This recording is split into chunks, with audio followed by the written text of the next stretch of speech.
Assalamu alaikum students. I am Miss Zahida, teacher of Government High School Mandigaon. Students, yesterday हमने पढ़ा था bread basket and dust bowl के बारे में पढ़ा था इंग्लैंड में। आज हम पढ़ने जा रहे हैं the coming of new technology. Students, well dear students, आज हम पढ़ेंगे coming of new technology. New technology के आने से क्या हुआ वीट प्रोडक्शन में। स्टूडेंट्स, वीट प्रोडक्शन के बहुत ही तेज़ी से एक्सपैंड होने के पीछे न्यू टेक्नोलॉजी का रोल रहा। चलिए जानते हैं कैसे वाइट सेटलर्स ने मिड वेस्टर्न ग्रासलैंड पर एंटर किया। वो लोग समझ गए मिड वेस्टर्न ग्रासलैंड पर ग्रास बहुत ही थिक है, यानी कि ग्रास की रूट्स बहुत ही टफ है, इसीलिए आइसी ग्रासलैंड पर सिंपल फ्लो का यूज़ नहीं किया जा सकता। फार्मर्स ने इसीलिए लोकली अवेलेबल प्लोज का यूज़ किया जो 12 फीट लॉन्ग है और 6 हॉर्सेस की मदद से चलाई जाती थी। दूसरी तरफ ग्रेट प्लेन्स पर में रहने वाले फार्मर्स ट्रैक्टर्स और डिस्क प्लोज की मदद से वीट कल्टीवेट करने की कोशिश कर रहे थे। बच्चों, 1830s से पहले हार्वेस्ट के लिए क्रेडल या सिकल जैसे एग्रीकल्चरल इक्विपमेंट का यूज़ किया जाता था, लेकिन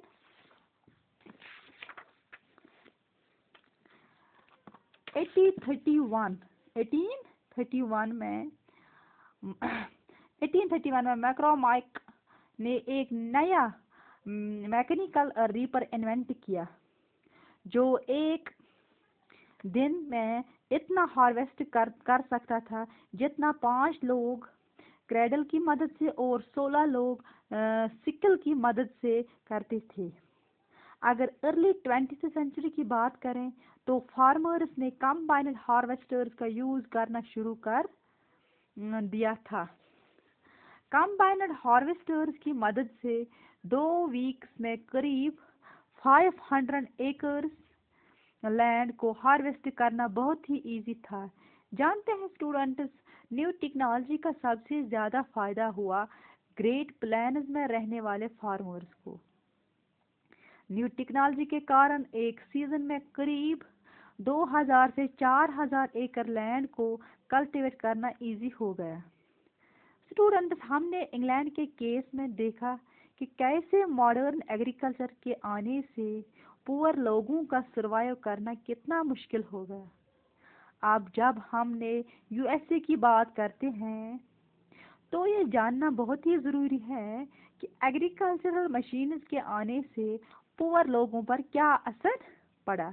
आइए जानते हैं what happened to the poor. Dear students, there are some reasons which tell us what happened to the poor. यहाँ पे कुछ पॉइंट्स दिए गए हैं जिनसे हमें पता चलता है कि पुअर की लाइफ पर क्या असर पड़ा था। नंबर फर्स्ट यहाँ पर है many poor farmers bought machines even by borrowing from banks. Number second है most of them found difficulty in repaying the loan. Hence, they deserted their farms and looked for jobs elsewhere. Number third point यहाँ पे है due to mechanization, jobs were difficult to find.